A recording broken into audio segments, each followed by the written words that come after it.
अस्सलाम वालेकुम pigeon corner channel च खुश आमदीद भाईजान। 15 कबूतर सारे ही जौं सिरे, ए देख लो 15 कबूतर सारे जौं सिरे। 7000 रुपया कीमत इन्हां दी। मैं कहा भाई बड़े जौं सिरे कबूतर मंगते थे, सारे ही जौं सिरे कबूतर। 7000 रुपया 15 कबूतरों की कीमत।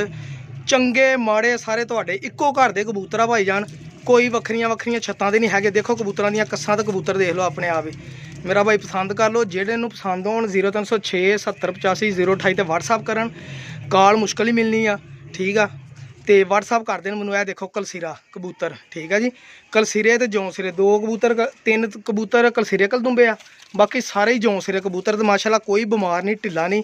बीमार ढिलियां दी भाई गारंटी वापसी दी, कोई टेंशन नहीं है। देख लो सारे कबूतर, ठीक है। यह भी कलसीरा कलदुंबा, सारे हैल्दी कबूतर आ, ठीक कबूतर आ। 15 कबूतर आ ते 7000 रुपया इन्हां दी कीमत रखी, ठीक है। यह देख लो मेरा भाई, यह मादियां विच माशाल्लाह जौं सिरियां विच नार भी, जिन्नियां क मादियां तकरीबन उन्ने क नारी आ। कुछ कबूतर इधर बैठे है, देखो यह बग्गी मादी माशाल्लाह, यह बड़ी अच्छी मादी है जौं सिरी। यह जौं सिरा कलसिरा कलदुमा पट्ठे है तकरीबन। यह देखो कस्सां देख लो इन्हां खड़ियां दियां, तो कबूतर देख लो अपना आप दसदे ना, है कोई कमी तो दसो। ये जौं सिरे कलदुंबे 7000 रुपया कीमत भाईजान इन्हां 15 कबूतरां दी। जिन्हें लैने होण 0306 70 85 028 ते व्हाट्सअप कर देन।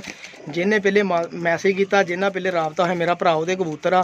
बाकी गिला शिकवा ना करियो, ठीक है जी। बड़ी मेहरबानी, कबूतर पसंद कर लो। 0306 70 85 028 सारे जौं सिरे कबूतर आ, सादे जौं सिरे, सादियां साफ अखां दे कबूतर आ, बहुतियां लाल गहरियां अखां दे नहीं हैगे, ठीक है। यह देख लो इन्हां दियां कस्सां देख लो, इन्हां दे वजूद देख लो, ठीक है जी।